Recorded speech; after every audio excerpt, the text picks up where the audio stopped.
Salam, salam, outsider. Le débrief commence maintenant. Le Real Madrid et l'Atlético font aujourd'hui match nul 1-1. La vérité, elle est simple, c'est qu'on aurait pu parler du match, ça c'est vrai. Il s'est passé quelque chose dans le match, en fait absolument rien. La première mi-temps a été terne, elle a été insipide. La deuxième mi-temps, ça a été une baston, ça a été des supporters qui se sont fâchés. Il y a eu, ok d'accord, on va aller directement dans le vif du sujet, parce que vous tous voulez qu'on aille dans le vif du sujet. Il n'y a pas faute, on est d'accord. Franchement, Vinicius, il fait son petit pont, il essaie d'éviter le contact et il saute. Je ne pense pas que le Normand, il le touche. Donc du coup, l'arbitre, il siffle faute. Il y a faute, il n'y a pas faute. Ça, c'est autre chose. Mais de où est-ce que vous venez, je dis bien, me justifier le fait que les supporters de l'Atlético, ils ont jeté des briquets et des machins et des sacs de je sais pas quoi à Thibaut Courtois parce qu'il n'y avait pas faute. Donc du coup, c'est... Donc il n'y a pas faute, on gâte le match, quoi. En fait, j'essaye de trouver une manière politiquement correcte de vous parler. Il n'y a pas faute, on gâte le match. Trossard prend un carton rouge la semaine passée face à City, on aurait dû gâter le match. Declan Rice prend un carton rouge, machin, etc. On aurait dû gâter le match. Je parle des cas qui me concernent. La saison passée, on joue face à Newcastle, on claque un but qui est décisif dans la course au titre. Le ballon n'est jamais sorti. Nous tous, on le sait. La Première Ligue nous envoie une lettre pour s'excuser. On aurait dû arrêter le match.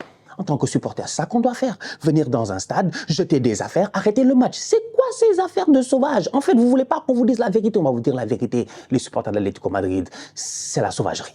Ce qu'ils ont fait aujourd'hui, je dis bien, ce groupe de supporters-là, qui était derrière Thibaut Courtois, c'est la sauvagerie. Je maintiens, je persiste et je signe. Franchement, en toute honnêteté, vous n'allez pas venir nous faire croire le contraire. Pourquoi? Parce que Thibaut Courtois, son équipe a marqué sur l'action que l'arbitre a sifflé, qu'il n'y avait pas normalement une faute selon vous, et je suis d'accord avec vous d'ailleurs en passant, mais ce n'est pas un justificatif pour tout ce qui s'est passé. Et donc Courtois a célébré en face des supporters, et donc du coup, il mérite qu'on lui jette des affaires. Mais vous êtes malade ou bien vous faites exprès? C'est quoi ces trucs-là en fait? Si vous voulez aller faire du UFC, allez faire du UFC. Hein. Franchement, nous on joue au football. Nous on joue au football. Il y a des gars ici, ils marquent à l'extérieur, ils vont chambrer les supporters. Il y a des gars ici, ils gagnent des titres à l'extérieur. Je vous rappelle que Arsenal des Thierry Henry et tout ça, on a gagné un titre sur le terrain de qui? De nos ennemis, Tottenham. C'est là-bas où on les a tapés, on a gagné un titre. Je pense qu'on a fait même match nul. Bref, on a gagné un titre là-bas quand même. Est-ce que ça a fait que les gars de Tottenham, ils sont descendus sur le terrain pour dire qu'ils vont venir en venir au bras et qu'ils vont taper Thierry Henry, ils vont taper Patrick Vieira, ils vont taper Roberto Pires et puis ils vont taper, je dis bien, Arsène Wenger jusqu'à Pires est devenu un Brésilien, j'ai dit Roberto Pires. Mais vous êtes malade, vous. En fait, moi, c'est cette partie du football qui m'énerve. C'est pour ça que j'ai pas envie de parler du match. Je m'en fous du match. Tout le match a été pourri dès le début. Machin Vinicius, machin les supporters de l'Atlético, les chants racistes par là, les je ne sais pas quoi par là. On est fatigué, on veut juste jouer au football. Sincèrement, c'est que Vini a dit à un moment donné, moi j'ai envie de dire la même chose. Nous, on a juste envie de regarder du football. Pas voir des gens en train de jeter des briquets et puis être là à se plaindre et puis quoi que ce soit. Ok, l'arbitre, il s'est trompé. On est d'accord, c'est des choses qui peuvent arriver dans tous les matchs de football. Il y a pire que ça. Il y a pire que ça. Il y a des arbitres, ils se trompent, les gars sont relégués en D2. Il y a des arbitres, ils se trompent, t'es en quart de finale de Coupe du Monde, tu es l'Allemagne, je dis bien, tu joues face à l'Angleterre, les Lampard claquent les buts, les ballons rentrent, il n'y a pas de goal line technologie, on ne t'accorde pas le but. Est-ce que les gens sont là à descendre pour se battre? Donc parce que l'arbitre a sifflé une faute, maintenant ils ont le droit de jeter des briquets. Ouais, quittez là-bas. Ouais. Je suis vénère. Ça m'a énervé aujourd'hui. Ça m'a mis hors de moi. Ça m'a mis hors de moi en fait. Ça m'a mis hors de moi. On peut être frustré, on peut être fâché. Il y a plein de choses qui peuvent nous énerver et tout. Mais ça, c'est pas normal.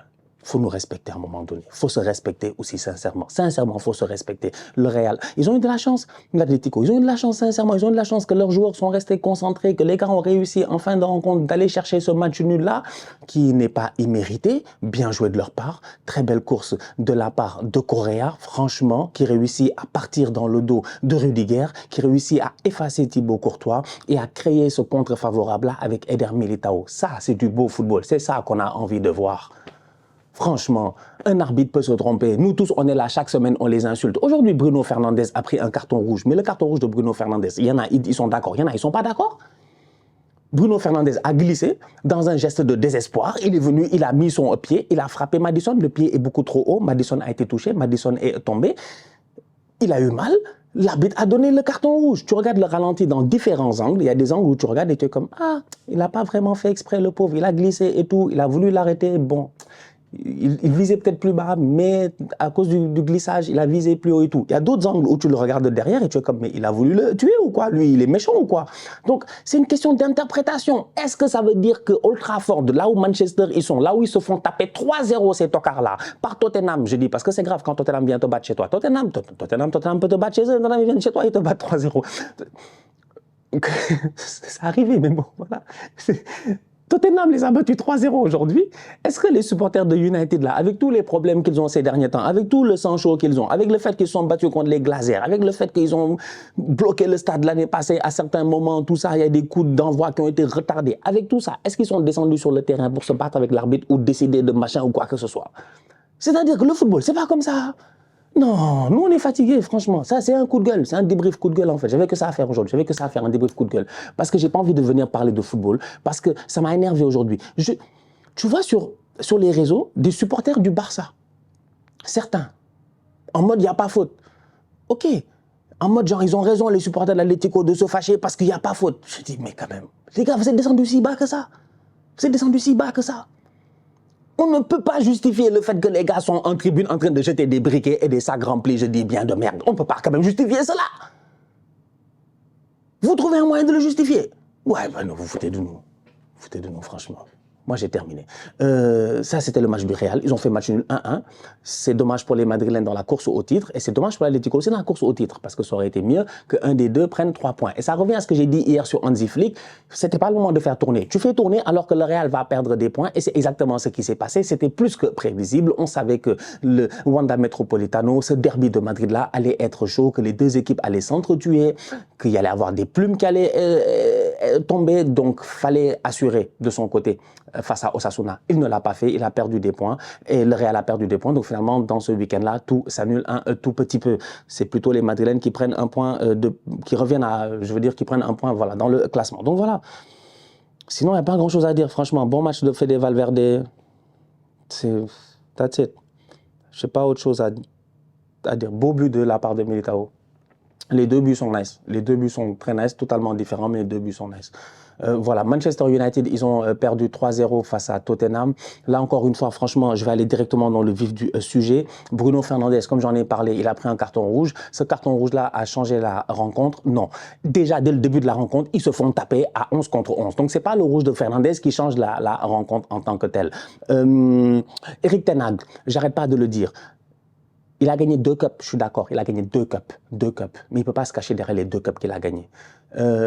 Postecoglou n'a gagné que 0 cup, voilà, comme Tottenham. Il n'a pas gagné de cup. Mais Postecoglou, tu vois réellement que son équipe joue au football. Ils sont au classement dans une position qui n'est peut-être pas la position la meilleure où ils aimeraient être en ce moment, mais tu vois que l'équipe joue au football. Aujourd'hui, on a vu une équipe qui joue au football. Madison, machin, et même sur le banc, ils ont des boys qui savent jouer au football, que ce soit Pape Matar Sarr quand il rentre, ou Papé Matar Sarr, excusez-moi, parce que le boy a dit qu'il s'appelle Papé.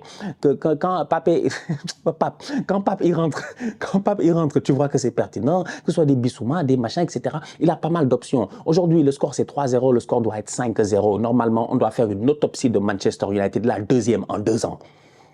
Liverpool était venu les taper ici 7-0 ou un truc comme ça. C'est ça qui devait se passer encore une fois. C'est parce que Timo Werner, c'est un nulard, c'est un tocard. Il passe son temps à rater des occasions que tu ne comprends pas. Aucun sang-froid devant les buts. Aujourd'hui, plusieurs fois, il a raté. C'est parce que Onana les a sauvés. Si Onana n'est pas un des, mais je te dis, le meilleur joueur de Manchester United aujourd'hui et même depuis le début de la saison, United se fait taper aujourd'hui par Tottenham 5-0 ou 6-0. Ce n'est pas un euphémisme, c'est une réalité.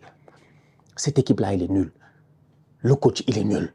En fait, nous, on est fatigués. Moi, je suis fatigué. Aujourd'hui, je suis de très mauvaise humeur. Je suis de très, très mauvaise humeur. Et quand je suis de mauvaise humeur comme ça, faut pas trop m'énerver. United, le coach, il est nul. L'équipe, elle est nulle. Il ne peut pas continuer comme ça. Ça fait 2 ans. Il dépense. Vous avez vu le nombre de milliards qu'il a dépensé? Qui a dépensé autant que Ten Hag? Chaque année, Mason Mount 60, machin, 62 litres, 75, je ne sais pas, 45, machin. Il achète des joueurs à gauche et à droite. Tous les joueurs, tout l'effectif est là. Il a tout ce qu'il faut pour pouvoir nous faire, je dis, une soupe qui soit quand même, qui ait du goût. Il a tout. Il a tout. L'équipe ne joue pas, c'est nul. Tu es à domicile. Tu joues 2 minutes face à Tottenham, tu n'as même pas l'envie ni l'intensité, en fait, tu le vois. La perte de balle de Rashford, là, et Garnacho. Comment Van de Ven, Rashford, il perd le ballon. Rashford, tu sais que le ballon est rentré, Rashford était encore en train de courir en mode j'ai perdu le ballon, je regarde de l'autre côté. Il ne s'est jamais retourné pour savoir que Van de Ven a traversé le terrain. Les 100 mètres en même pas 5 secondes, se retrouver là-bas, faire un centre pour que l'autre boy là, comment il s'appelle, j'ai oublié son nom, vienne claquer son but au deuxième poteau. C'est du n'importe quoi. Le boy Johnson, c'est du n'importe quoi. Dès le début de la deuxième mi-temps, les boys n'ont pas d'intensité. Zéro. Début de première mi-temps, ils n'ont pas d'intensité. Ils sont à domicile. Ils doivent gagner. Ils doivent se gérer. C'est le grand match du week-end. C'est Manchester United, Tottenham. Il n'y a pas d'autre match, en fait. Tout le monde t'attend. Tout le monde a déjà joué. Va prendre tes 3 points. Tu nous sors ça en première mi-temps. Début de deuxième mi-temps, tu te dis que le coach, il les a chauffés. Il leur a parlé et tout. Ils viennent, ils reprennent un but. C'est des nullards. C'est des nullards. Franchement, il faut changer Ten Hag. Aujourd'hui, il faut un nouveau coach. Parce que tu ne peux pas constamment blâmer les joueurs. Oui, les joueurs sur le terrain ne se gèrent pas. Des passes ratées, des contrôles ratés, pas mal de choses. Mais tu vois que les boys ont quand même de l'envie. En deuxième mi-temps, United, s'ils ont sur le banc un José Mourinho, un coach, je dis que tu sais que si tu rates des trucs, tu vas mourir. Ils reviennent au score. C'est moi qui le dis. Mais c'est parce qu'ils ont un gars, Ten Hag. Ils ont Ten Hag. Ils ont Ten Hag. Il a cru que lui, je ne sais pas, il a cru que c'est directeur de la Barclays, de la Banque Centrale, ou je ne sais pas en fait. Il a cru que c'est un actuaire, ou c'est un notaire, ou je ne sais pas, Ten Hag. Je ne sais pas moi quelle vibe il me donne. C'est Ten Hag. Garnacho touche le poteau. Il y a plusieurs occasions dangereuses de la part de Manchester United. Si tu as un coach qui est chaud, qui est là en train de crier sur les boys, ils reviennent au score. Ils reviennent peut-être de 1. Peut-être ils créent le doute. Mais jamais ils créent le doute. Jamais ils créent le doute. Jamais ils créent le doute. Même si les boys sur le terrain, ils veulent. Le banc ne veut pas. C'est nul. Faut pas nous fatiguer. Faut pas nous fatiguer, c'est nul. Rashford, performance d'autocar. Mais c'est quoi ça? Ah bah oui, évidemment. Manchester United cette saison, si tu regardes bien, on est déjà à la 6e journée. Ils ont perdu 3 matchs, c'est beaucoup trop déjà. À la base, soyons très très sérieux. Tu ne peux pas prétendre vouloir être champion en ayant perdu 3 matchs après 6 journées. On peut déjà t'oublier de cela. Deuxième chose, tu regardes les équipes contre qui ils ont gagné. En fait, United, ils ont tapé qui? Cette semaine en Europa League, ils ont joué Twente. Ten Hag, en tant que néerlandais, déjà lui, il a ramené tous les néerlandais qu'il peut, tous les boys qu'il connaissait à l'Ajax, tout, il les a tous ramenés. Jusqu'à présent, ça ne marche pas. Il se fait taper par son coéquipier néerlandais Mickey Van de Ven, qui a fait un top match aujourd'hui. Excellent, jamais vu un boy, mais le boy va trop vite, il est trop puissant. Top performance de la part de Van de Ven. Donc Ten Hag, Twente, ses cousins là, avec ses cousins néerlandais, il ne peut pas les taper. Crystal Palace, il ne peut pas les taper. Barnsley, ils sont en division 3, machin, ils les tapent 7-0, ils sont tout fiers. Southampton, au classement, ils sont 19e, évidemment, ils les ont tapés 3-0. En fait, United, ils tapent que les petits, ils tapent que les nullards. C'est des nullards qui tapent des nullards. Je suis énervé aujourd'hui. Je suis trop vénère, je sens que je suis vénère. Je sens que... Ça fait longtemps que je n'avais pas fait de débrief comme ça. Tu sais, Brighton les a tapés, Liverpool les a tapés. Tout le monde qui est sérieux les tape. Même Fulham, première journée, il devait les taper. On était là, on sait très bien ce qui s'est passé. Zirkzee est rentré, ça a crémé, ça a créé la zizanie. Ils s'en sont sortis. Ne me fatiguez pas. Nul, United. Nul. Nul. Voilà. Bien joué de la part de Tottenham. C'est difficile pour moi en tant que fan d'Arsenal de chanter les louanges de Tottenham, mais bien joué. Bon, ça suffit pour aujourd'hui. La famille, on se capte dès demain pour une nouvelle vidéo. Il y a une vidéo qui va sortir avec Wilou. Ballon d'or, tout ça, c'est chaud. Bon sujet pour le lundi, tranquillement, commencer la semaine. En attendant la Ligue des Champions cette semaine, Arsenal-Paris. Je sens que je vais être vénère cette semaine. Toute la semaine, je sens que je vais être vénère. Je sens que je vais être vénère, je sens que je vais vivre une semaine difficile. Je ne sais pas pourquoi. J'ai un feeling à l'intérieur de moi-même qui me dit que cette semaine va être une semaine difficile. Mais je suis fort mentalement. Je vais m'en sortir. La famille, on se capte très bientôt pour une nouvelle vidéo. D'ici là, on continue à liker, on continue à partager, on s'abonne. On est ensemble, on reste en santé, c'est toujours le plus important. Tous outsiders.